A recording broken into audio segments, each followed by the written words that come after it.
किताबें वो साधन हैं जिनके माध्यम से हम विभिन्न संस्कृतियों के बीच पुल का निर्माण कर सकते हैं। प्रगति मैदान में वर्ल्ड बुक फेयर का 10 से 18 फरवरी तक मेला लगा है। इस दौरान यहाँ कई किताब लॉन्च हुई। इसी कड़ी में एनकडोट पब्लिशिंग हाउस द्वारा भी दूसरे दिन कई पुस्तकों का विमोचन किया गया। बता दें कि पहली पुस्तक देविका दास द्वारा मेघना लिखी गई। देविका दास ने अपनी किताब के बारे में कहा, मेघना में एक महिला अभिनेत्री बनकर नाटक करना चाहती हैं। महिलाओं को अपनी जिंदगी में अनेक रोल निभाने होते हैं। दूसरी पुस्तक कपिल राज द्वारा a mother by the window लिखी गई। कपिल राज ने किताब के बारे में कहा, एक साधारण महिला जो घर चलाती है, उसे अपनी पहचान बनाने के लिए किन किन परिस्थितियों से गुजरना पड़ता है। तीसरी पुस्तक लिजी जैन द्वारा आप बीती लिखी गई। लिजी जैन ने बताया कि मैं खुद एक महिला हूँ, मुझे अपने हक के लिए क्या क्या करना पड़ा, मेरी आप बीती कहानी है। साथ ही चौथी पुस्तक सनत मल्होत्रा द्वारा श्री राम लिखी गई, जिसमें लेखक ने भगवान राम का वर्णन किया है। सभी पुस्तक एनकडोट पब्लिशिंग हाउस द्वारा प्रकाशित पुस्तक हैं। बता दें कि एनकडोट पब्लिशिंग हाउस के संस्थापक सागर आजाद ने कहा, हमें ज्यादा से ज्यादा किताबों को पढ़ना चाहिए। किताब के माध्यम से हम अपने जीवन को अच्छा बना सकते हैं। उन्होंने बताया कि उनके यहाँ फिक्शन, नॉन फिक्शन, कहानियाँ, सनातनी धर्म, विज्ञान सहित कई विषयों पर आधारित पुस्तकें उपलब्ध हैं। भारत ही एक ऐसा देश है जहाँ अनेक भाषाएं बोली जाती हैं और कई भाषाओं में पाठकों के लिए पुस्तकें भी उपलब्ध हैं। भाषाएं और पुस्तकें हमारी धरोहर हैं, आज के लिए और सदा के लिए सबसे बड़ा मित्र है। बुक के बारे में क्या बताया? मैं एक स्कूल अध्यापिका थी। अभी वहाँ से मैं रिटायर हो गई। तो रिटायर होने के बाद मैंने सोचा कि मुझे कहानी लिखने पढ़ने का बहुत ज़्यादा शुरू से ही शौक रहा है। मैं स्कूल में भी बच्चों को कहानी सुनाती थी और वो भी बहुत रुचि लेते थे। तो तब से मुझे था कि जब मुझे टाइम मिलेगा तब मैं नॉवेल लिखूंगी, उपन्यास लिखूंगी। तो भी मैंने इसकी कोशिश की। मेरा पहला उपन्यास है। ये एक स्टोरी ऐसी है, कहानी ऐसे कि ऐसे हमको पढ़ के लगता है कि जैसे हमने अपने साथ ही जो हमारे परिवारों में होता है उसके ऊपर है। हर किसी को ऐसे लगे कि जैसे ये मेरी स्वयं की स्टोरी है। उसके बारे में मैंने लिखने की कोशिश की। आपको कैसे ये विचार आया कि आपको किताब लिखनी चाहिए? बस मुझे लिखने में रुचि थी। ऐसे कि जो हमारे साथ होता है सबको पता होना चाहिए कि किस तरीके से ऐसा होता है तो हम किस तरीके से बाहर निकल सकते हैं और हमारा समाज में अपना अस्तित्व रखना है, जिससे भी लोगों को प्रेरणा मिले कि हाँ हम भी कर सकते हैं। कुछ भी चाहे मुश्किल आए, मुश्किलों से बच के हम आगे निकल के अपनी लाइफ को अच्छी तरीके से जी सकते हैं। आपको अपने इंट्रोडक्शन के साथ आपकी जो बुक के बारे में है उस बताइए। मैं देविका दास हूँ। मैंने अब तक 4 किताबें लिखी हैं। मेरी एक किताब the mind game national bestseller है और अभी जो किताब रिलीज हुई है वो है मेघना। वो एक थिएटर कलाकार की, थिएटर आर्टिस्ट की कहानी है। उसका एक अडिग संकल्प था कि वो थिएटर का आर्टिस्ट बने और अपने आप को साबित करे। तो as a writer it is a story of determination and prioritising self worth. ये स्टोरी लिखने का आपको कैसे थॉट आया कि आप मेघना की स्टोरी लिखनी है? तो मैं खुद एक थिएटर आर्टिस्ट हूँ। चुनौतियाँ झेली हैं, जैसे हर लड़की को झेलनी पड़ती है और अपने आप को साबित करना पड़ता है। हर कदम पे अपने आप को साबित करना पड़ता है।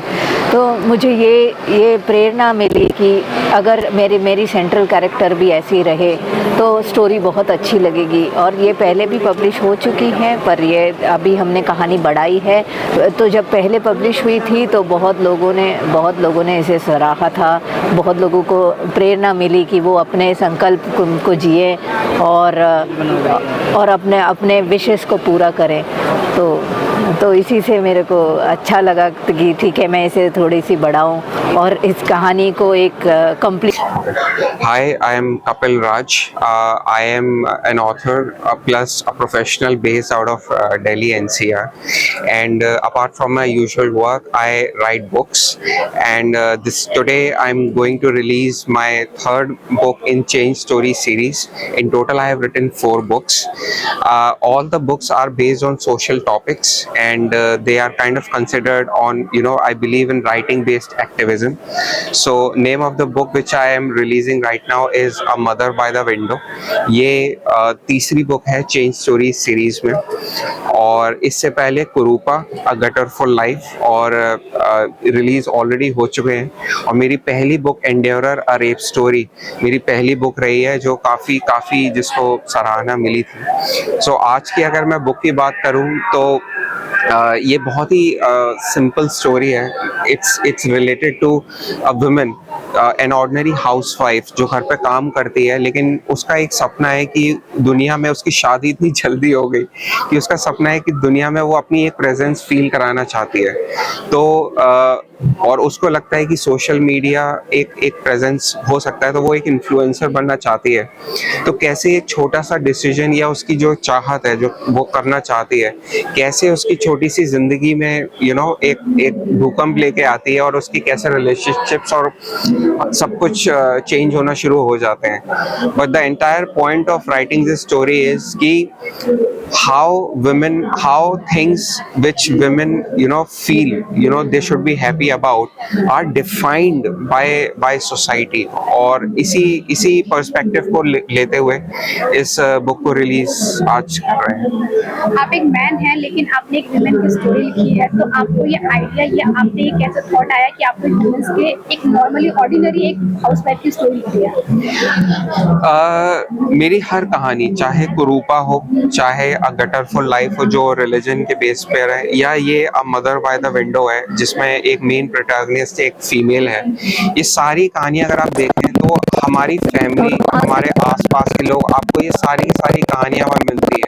तो इंस्पिरेशन हमेशा आपके पर्सनल एक्सपीरियंस से ही आती हैं। और मेन पॉइंट ये है कि अगर आज हम मीडिया या न्यूज़ चैनल की बात करें तो हर कोई बड़े बड़े टॉपिक्स की बात करता है, पॉलिटिकल टॉपिक्स की बात करता है, रिलीजियस टॉपिक्स की बात करता है, लेकिन हमारी आम जिंदगी, आपकी ज़िंदगी, मेरी ज़िंदगी, हमारी ज़िंदगियों में ये छोटी छोटी चीज़ें इम्पैक्ट करती हैं। तो इन्हीं सब एक कीन ऑब्जर्वेशन से, प्लस मेरा जो ऑब्जेक्टिव है, मैं लिखने के ज़रिए समाज में बदलाव लाना चाहता हूँ। तो मैं ऐसे ही टॉपिक्स चूज करता हूँ जो हमारी ज़िंदगियों को इम्पैक्ट करते हैं और इसी तरीके से मेरी किताबें एक बेहतर दुनिया बना सकें। Hi, मेरा नाम सनत मल्होत्रा है। I am a young author. I am born in New Delhi and this is my book Shri Ram. This is my third novel in 5 years of my journey of writing books. मैंने किताब ऐसे लिखी थी ताकि आजकल भगवान राम के बारे में बहुत सारे अफवाहें फैलाए जा रहे हैं, उनकी अग्नि परीक्षा को लेकर, सीता जी के, उनके बाली को पीछे से मारने को लेकर बड़ी सारे अफवाहें फैलाए जा रहे हैं। मैं चाहता था अपने किताब से लोगों को, स्पेशली यंग लोगों को, पता चले कि राम जी का कैरेक्टर कैसा था, कितने अच्छे थे वो, और उनके लाइफ में क्या रेलेवेंस है रामायण और राम जी के टीचिंग्स की। ये मेरा इरादा था इस किताब का। आई होप आप लोग ये पढ़ेंगे एंड आप ऐसे में आपने श्री राम के चरित्र को बताया है इस बुक के जरिए, तो इसलिए कैप्शन है, आपको कैसे ये थॉट आया कि आपको श्री राम के बारे में? ओके, एक्चुअली मैं बहुत ही यंग एज से, आफ्टर स्कूल से ही बहुत स्पिरिचुअल था एंड सिंस मैंने पुराणों की, वेदों की, उपनिषदों की, बहुत सारे रिलीजियस बुक्स की बहुत स्टडी नहीं करी, फॉलो करा है फेथफुली। एंड मैं हनुमान जी बहुत मानता हूँ। सो मेरे को एक दिन अंदर से इंस्पिरेशन आया था कि हनुमान जी मुझे बता रहे कि I write about lord Ram. तभी मैंने I wrote this as service to it. That is the reason मैंने किताब लिखी and I want to write specially in English, ताकि आजकल की young generation, specially the well educated and well spoken generation, वो पढ़े, वो समझे राम जी को। एंड द वाल्मीकि रामायण मैंने इसलिए चुना है क्योंकि बहुत सारे रामायण है, जैन रामायण है, रामचरितमानस है, कुंभ रामायण है, ऐसे 100 से ज़्यादा रामायण है, पर हमारे यहाँ वाल्मीकि रामायण को इतिहास का दर्जा दिया गया क्योंकि इतिहास यानी हिस्ट्री। तो दैट इज़ द रीज़न मैंने वाल्मीकि रामायण के ऊपर पूरा बेस कर रखा है एंड मैं चाहता हूँ हमारी यूथ इसे हिस्ट्री मान के चले एंड इसका रेलेवेंस समझे। हेलो, मेरा नाम सागर आज़ाद है एंड मैं फाउंडर हूँ एनेक्डोट पब्लिशिंग हाउस का। आज यहाँ न्यू दिल्ली वर्ल्ड बुक का ये दूसरा दिन है और आज यहाँ संडे है तो काफ़ी ज़्यादा यहाँ पे आज रीडर्स यहाँ पे बुक्स खरीदने के लिए यहाँ पे मौजूद हैं। और आज ही इसी के साथ साथ आज हमने यहाँ पे एनेक्डोट पब्लिशिंग हाउस की 3 नई किताबों का यहाँ पे बुक लॉन्च किया है, जिसमें से पहली किताब है मेघना, जो कि एक अभिनेत्री की कहानी है। कि कहते हैं कि एक जो फीमेल होती है उसको अगर अपनी लाइफ में आगे बढ़ना तो कितनी कठिनाइयों का सामना करना पड़ता है। तो उसके बारे में एक कहानी है जो ऑथर जो है देविका दास हैदराबाद से हैं, उन्होंने एक किताब का लॉन्च किया है। और दूसरी किताब है आप बीती, जो कि ऑथर हैं उनका नाम है लिजी जैन, उनकी भी यहाँ पे बुक लॉन्च हुई है। और तीसरे ऑथर हैं कपिल राज, जिनकी द चेन स्टोरी सीरीज की 3rd किताब, पहली किताब थी कुरूपा, सेकंड थी गटर फॉर लाइफ, और आज जो तीसरी किताब है a mother by the window, उसका यहाँ पे लॉन्च हुआ है। तीनों किताब की विमेन ओरिएंटेड बुक्स हैं, जो कि लाइफ में विमेन कैसे आगे बढ़ती हैं, उनके लाइफ में क्या क्या चेंजेस आते हैं और कैसे उन सारे चेंजेस को फेस करके वो आगे बढ़ती हैं मेन, और आगे कैसे उनको लाइफ में और आगे कैसे बढ़ना है। और बाकी जो फीमेल है जो कि लाइफ में कुछ करना चाहती है लेकिन किसी न किसी रीज़न की वजह से वो लाइफ में कुछ नहीं कर पाती, तो उसके लिए ये किताब मैं सजेस्ट करूँगा कि वो लोग ज़रूर पढ़ें, तो उनको मोटिवेशन मिलेगा और कैसे लाइफ में आगे बढ़ना है और लाइफ में क्या करना है, उससे उस किताब को पढ़कर वो सीख पाएंगे। आपने इतने लोगों को इतना बड़ा प्लेटफॉर्म दिया है बुक पब्लिश करने का, तो क्या एक्चुअली ये मेरा शुरू से ही सपना था। जब मैं क्रॉसरोड में जॉब करता था तो मेरे पास कई सारे ऐसे राइटर्स आते हैं जो कि लिखना चाहते हैं या जो नहीं लिख पा रहे हैं लेकिन उनको गाइडेंस चाहिए।